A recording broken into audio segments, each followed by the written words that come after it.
Shalom, saudara-saudariku yang terkasih.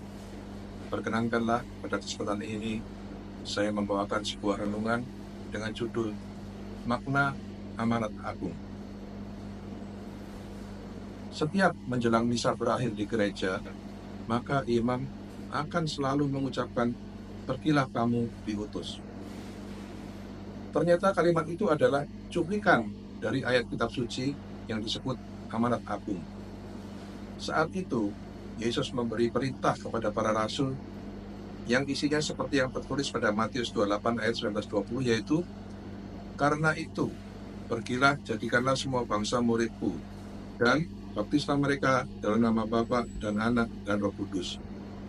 Dan ajarlah mereka melakukan segala sesuatu yang telah kuperintahkan kepadamu.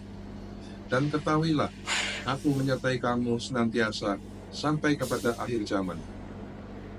Sekilas kita lihat isinya hanya 2 ayat, namun sangat kaya makna. Kita akan membahasnya, tidak kurang dari 4 makna penting di dalamnya. Apa saja yang bisa kita temukan?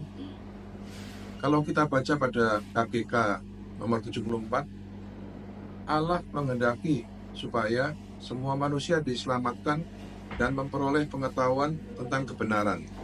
Kebenaran itu adalah Yesus sendiri. Sebab itu, Yesus melalui amanat agung memberi perintah kepada para rasul untuk pergi dan menjadikan semua bangsa menjadi muridnya, untuk mewartakan kabar keselamatan itu sampai ke ujung bumi. Sebab Yesuslah satu-satunya jalan kebenaran dan hidup itu.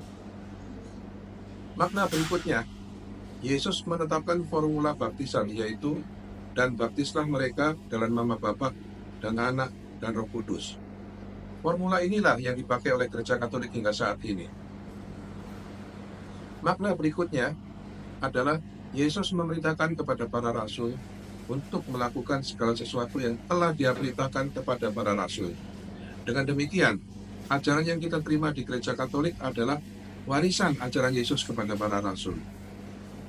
Sehubungan dengan munculnya ajaran lain yang menyimpang dari ajaran Yesus di masa lalu, maka Paulus menulis pada suratnya yang sangat keras kepada orang Galatia. Kita baca pada Galatia 1 ayat 8, "Tetapi sekalipun kami atau seorang malaikat dari sorga yang memberitakan kepada kamu suatu Injil yang berbeda dengan Injil yang telah kami beritakan kepadamu, terkutuklah dia." Makna berikutnya, Yesus menyatakan bahwa Dia menyertai para rasul atau gereja yang didirikannya sampai kepada akhir zaman. Kita harus berbangga menjadi anggota gereja yang didirikan oleh Yesus sendiri, yang sudah bertahan sekitar 2000 tahun dengan tidak terputus. Itulah yang disebut gereja yang apostolik. Berikutnya adalah ringkasan dari makna amanat agung tadi. Pertama, Allah menghendaki semua orang diselamatkan. Maka, melalui amanat agung Dia mengutus para rasul untuk mewartakan kabar gembira itu. Berikutnya, melalui amanat agung, Yesus menetapkan formula baptisan yang dipakai oleh Gereja Katolik hingga saat ini. Berikutnya lagi, ajaran yang kita terima sebagai pengikut Kristus adalah warisan dari para rasul. Berikutnya, melalui amanat agung, Yesus menyatakan bahwa Dia menyertai gerejanya sampai kepada akhir zaman. Kita merasakan penyertaannya, sehingga kini sudah 2000 tahun tidak terputus. Yesus kita memang luar biasa. Ada satu pertanyaan yang penting, yaitu apakah kita sudah melaksanakan amanat agung ini? Silakan like dan share bila Anda menyukai video ini.